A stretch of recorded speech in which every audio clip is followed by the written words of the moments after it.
Lorsque je raconte mon témoignage, lorsque je raconte comment est-ce que je suis devenu chrétien, comment est-ce que je suis devenu adventiste, j'évoque souvent le fait que du jour au lendemain, j'ai pu arrêter de fumer.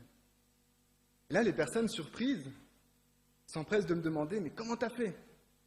Et là, c'est avec beaucoup de plaisir et un petit peu de fierté que je me mets à dire « Ah, c'est grâce à Dieu. C'est grâce à la prière que j'ai pu être victorieux de cette addiction. » Mais ce que j'évoque moins souvent, et c'est ce que je voudrais partager avec vous ce matin, c'est à quel point c'est difficile de survivre à une addiction. Vous savez, il m'est arrivé, par exemple, certains matins, de me réveiller et d'avoir le goût de la cigarette dans la bouche, et de me sentir mal, comme si j'avais recommencé à fumer. Rien que parce que j'avais rêvé pendant la nuit que j'avais recommencé à fumer. Même si ce n'était qu'un rêve, c'est comme si c'était vrai. Il m'est arrivé, lorsque par exemple je conduisais en voiture, des fois, parce que conduire en voiture, c'est le meilleur moment pour fumer une petite cigarette, d'avoir envie de fumer, de me dire, tiens, là, ce serait le bon moment. Vous savez, dans la Bible, chapitre 12 de l'évangile de Matthieu, on nous raconte cette histoire d'un homme dont un esprit impur est chassé de lui. Cet esprit s'en va dans les lieux arides, nous dit le texte, puis il revient, il voit que c'est tout propre et tout nettoyé, il va chercher 7 copains et ils reviennent s'installer. Lorsque quelque chose qui vous fait du mal est chassé de vous, il veut revenir avec 7 fois plus d'intensité. Et ce matin, j'ai une pensée pour tous ceux qui luttent contre l'un ou l'autre de ces esprits impurs, pour tous ceux qui luttent contre l'une ou l'autre de ces addictions.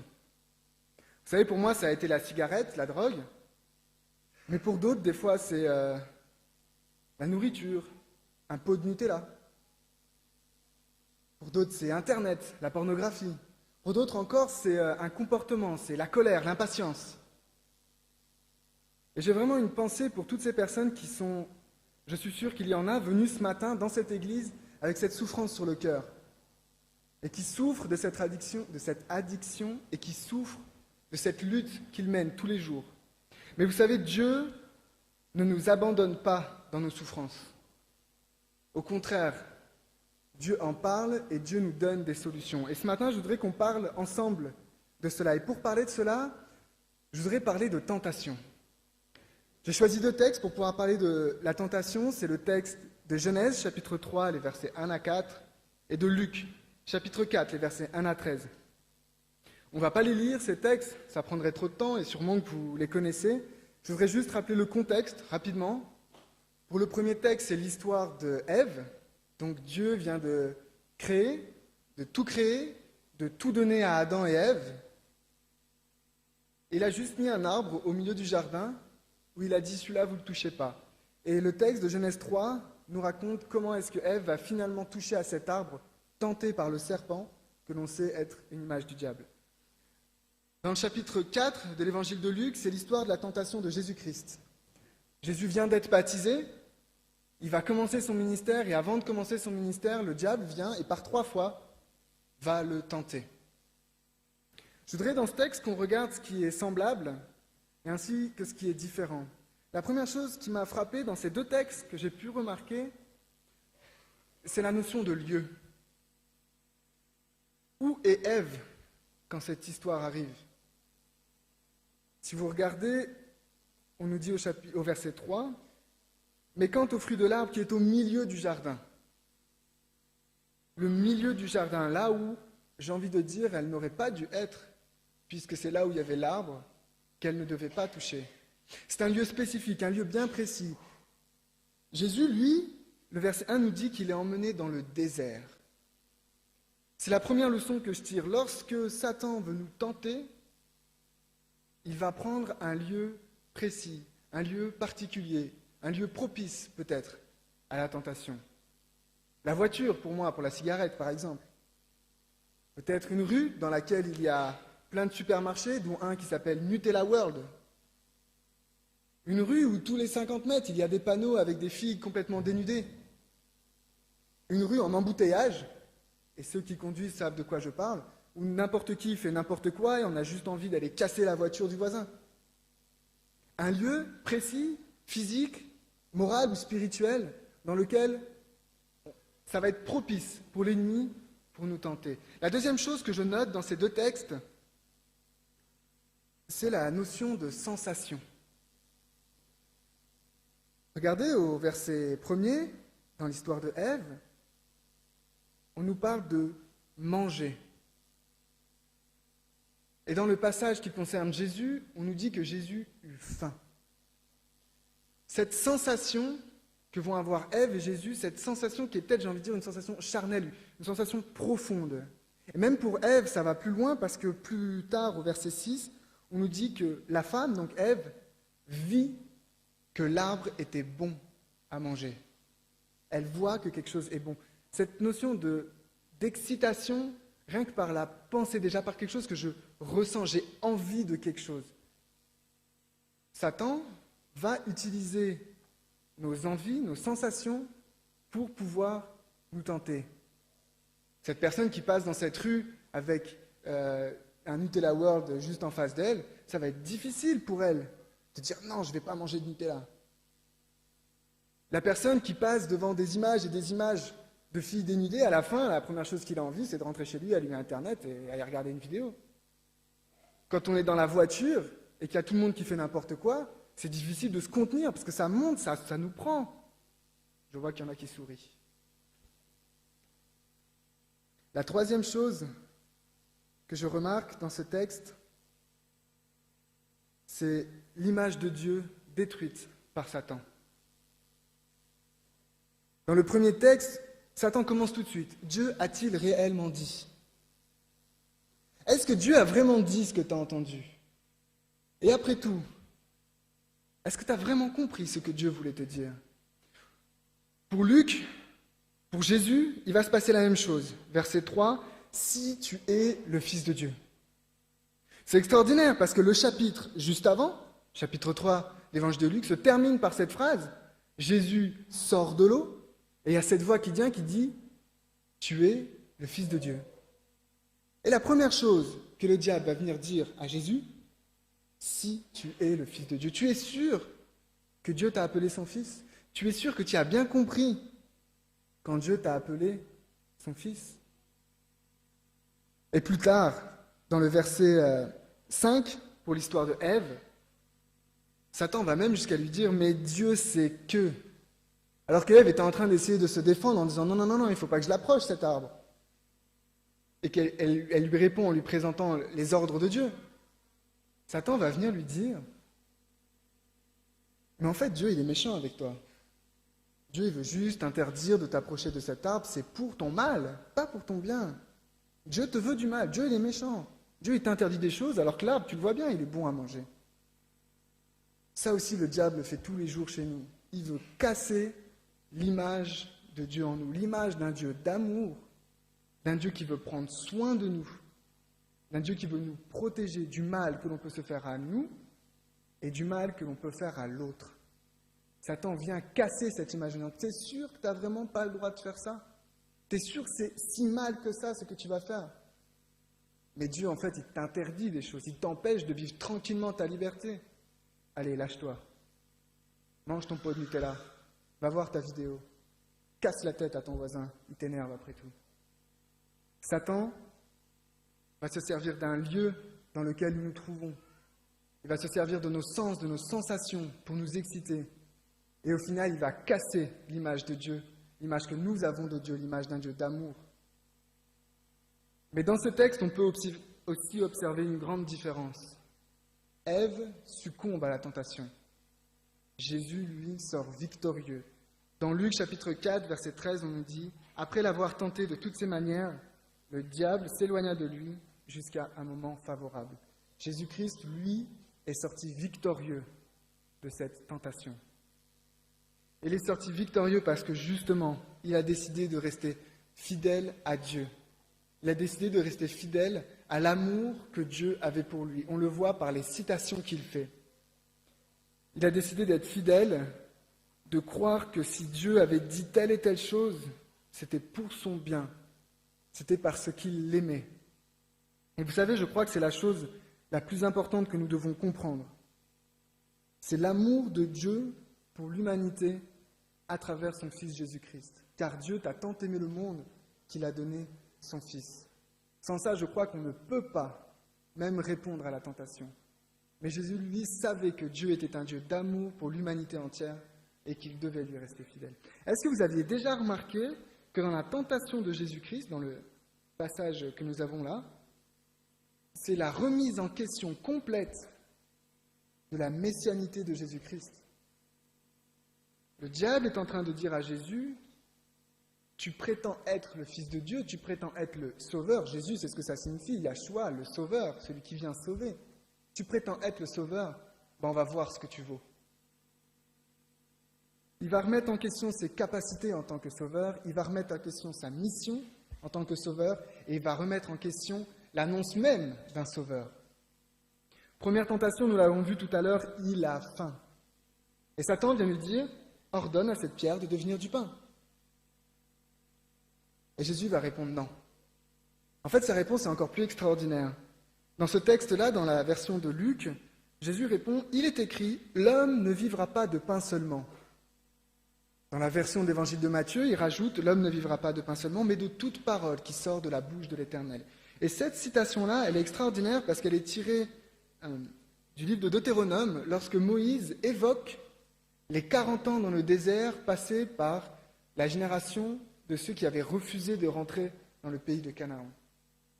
Jésus est en train de dire à Satan, eux peut-être tu les as eus, moi tu ne m'auras pas. Moi ce ne sont pas mes sensations qui vont dicter mes choix, c'est Dieu. Dieu, son amour et sa parole. En plus, c'est extraordinaire ce que fait Satan, parce qu'il dit, ordonne à cette pierre de devenir du pain. Qu'est-ce qu'il est en train de dire? Toi, tu es le Dieu créateur, après tout. Tu te prétends Messie, les Écritures t'annoncent comme Dieu créateur. Ordonne, puisque tu as le pouvoir, à cette pierre de devenir du pain. Mais en faisant ça, il donne un ordre à Jésus-Christ.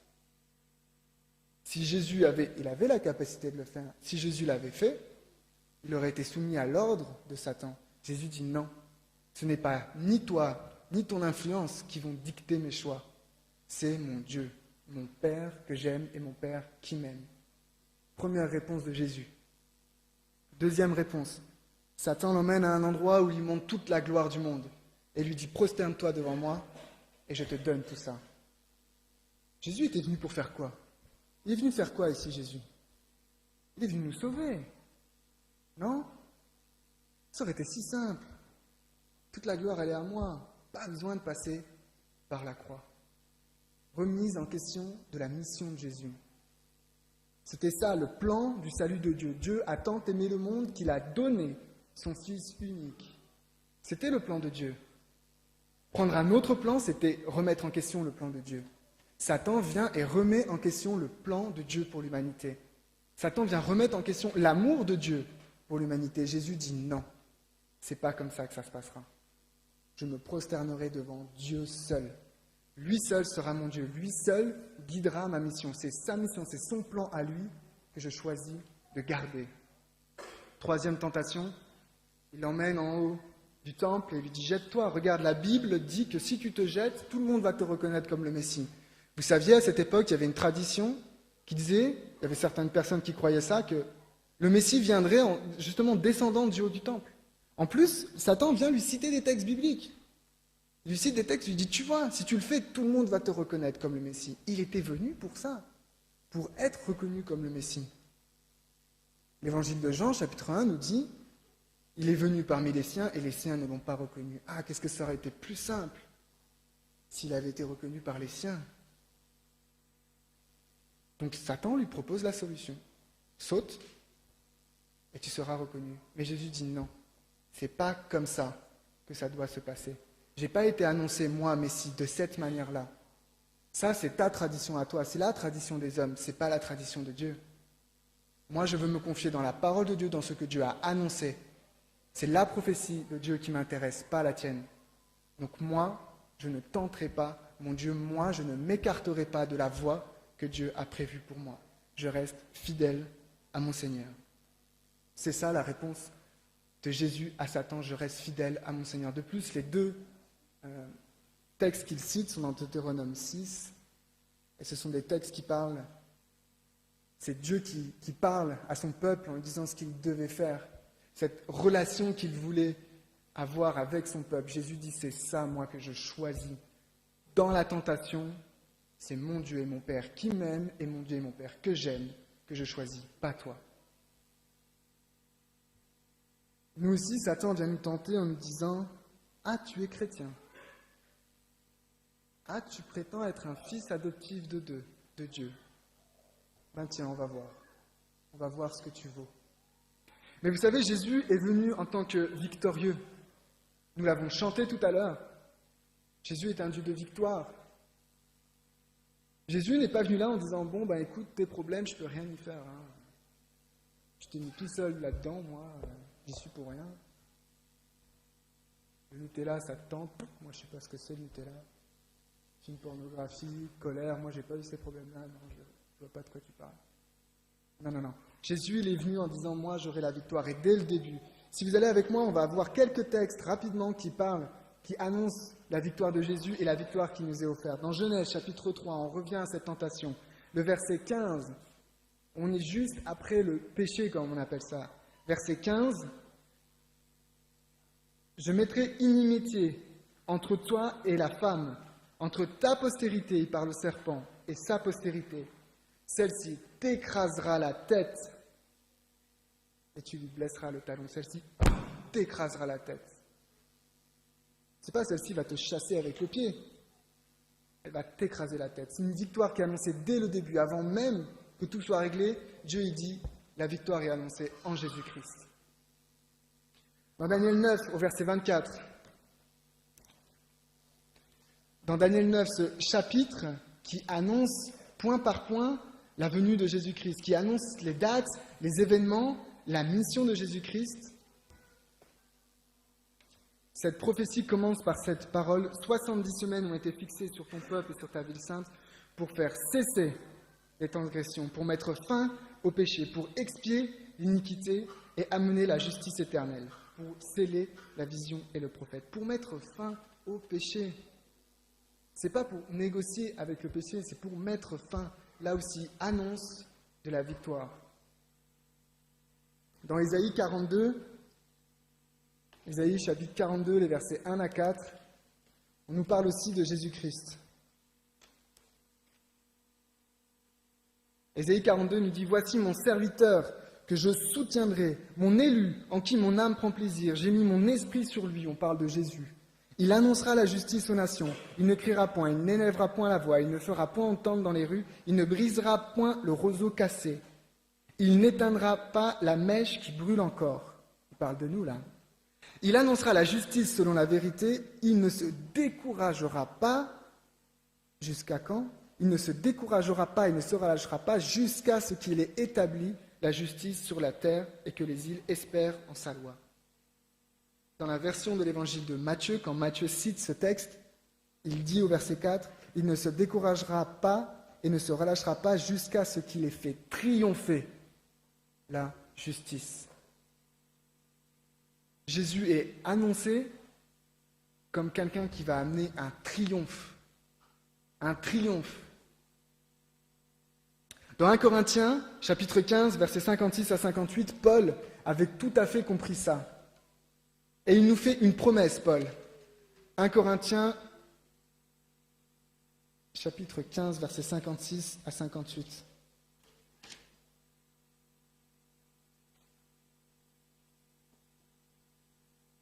L'aiguillon de la mort, c'est le péché, et la puissance du péché, c'est la loi. Mais grâce soit rendue à Dieu qui nous donne la victoire par notre Seigneur Jésus-Christ.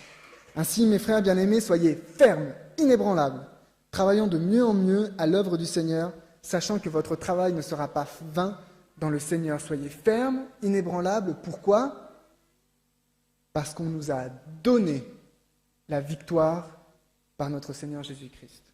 On nous donne la victoire, elle ne s'achète pas, elle ne se commande pas, elle nous est donnée, c'est Dieu qui nous la donne, c'est Jésus-Christ qui nous la donne. Jean 16, verset 33, c'est une promesse formidable. Jean 16, 33 nous dit « Je vous ai dit ces choses afin que vous ayez la paix en moi. » Pas la culpabilité. Pas la pression, pas le stress, la paix. Afin que vous ayez la paix en moi, vous aurez des tribulations, vous pouvez changer ce mot avec tentation si vous avez envie, vous aurez des tribulations dans le monde, mais prenez courage, j'ai vaincu le monde. Il n'était pas encore monté sur la croix, mais il avait déjà vaincu le monde. Romains 12, verset 21, nous aide aussi à savoir comment obtenir cette victoire.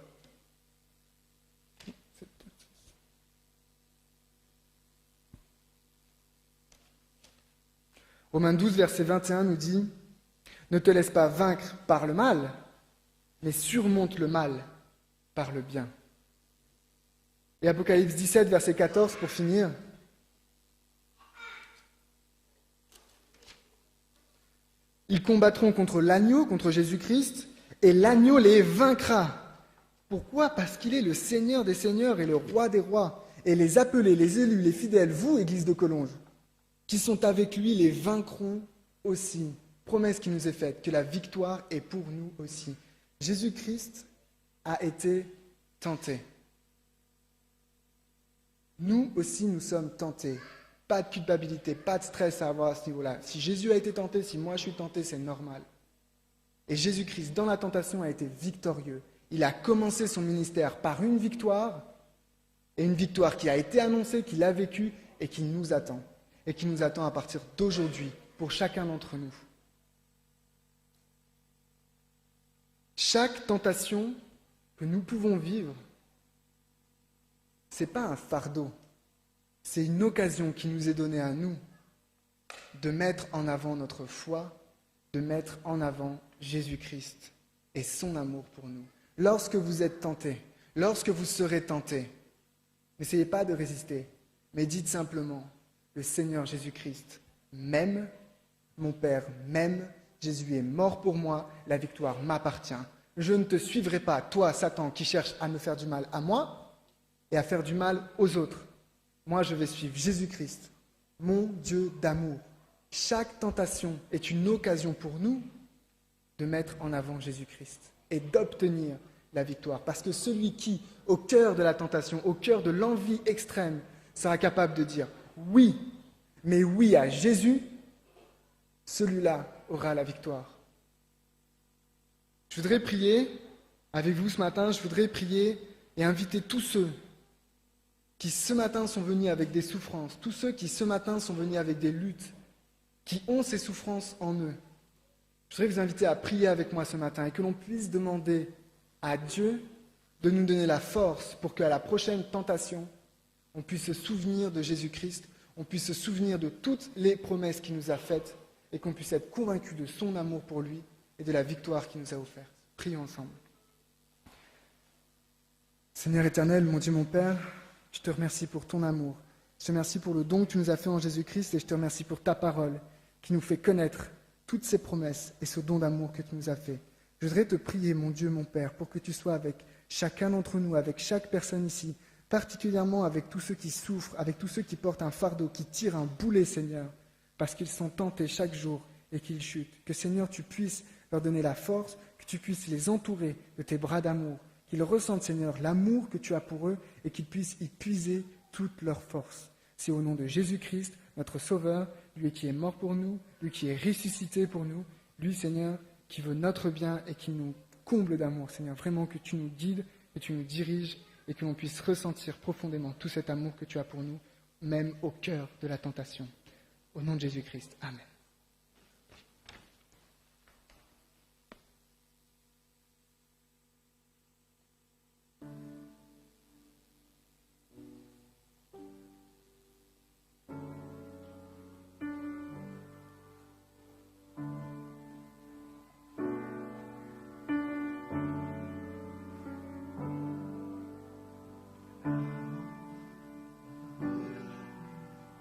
Je n'ai plus rien à te donner. J'ai trop essayé sans jamais réussir. Où sont les victoires à venir? Je n'ai plus de force, je suis trop fatigué. On brise mon écorce, touche mon cœur brisé. Ta main me guérissant, je peux tout te donner et recommencer maintenant.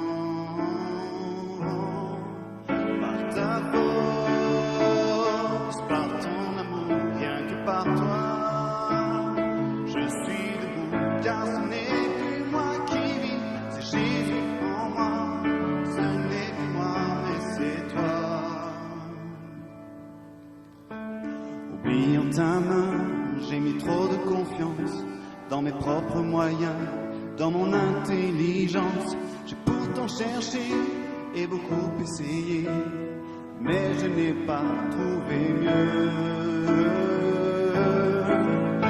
ta force, que ton amour, rien que par toi. Je suis debout, car ce n'est plus moi qui vis, c'est Jésus en moi. Ce n'est plus moi, mais c'est toi qui vis en moi.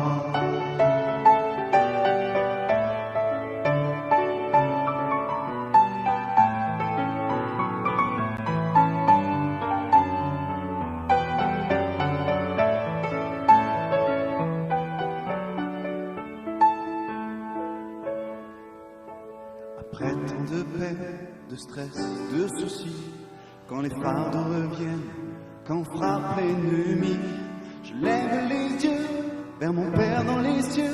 Je sais que je peux me reposer sur ta force, sur ton amour, rien que sur toi. Je suis debout, car ce n'est plus moi qui vis, c'est Jésus en moi. Ce n'est plus moi, mais c'est toi. Et quand je t'appelle, tu me redis encore que c'est quand je suis faible qu'alors je suis fort. Alors dans le soir, je peux encore chanter qu'il n'est aucun pouvoir qui peut me séparer.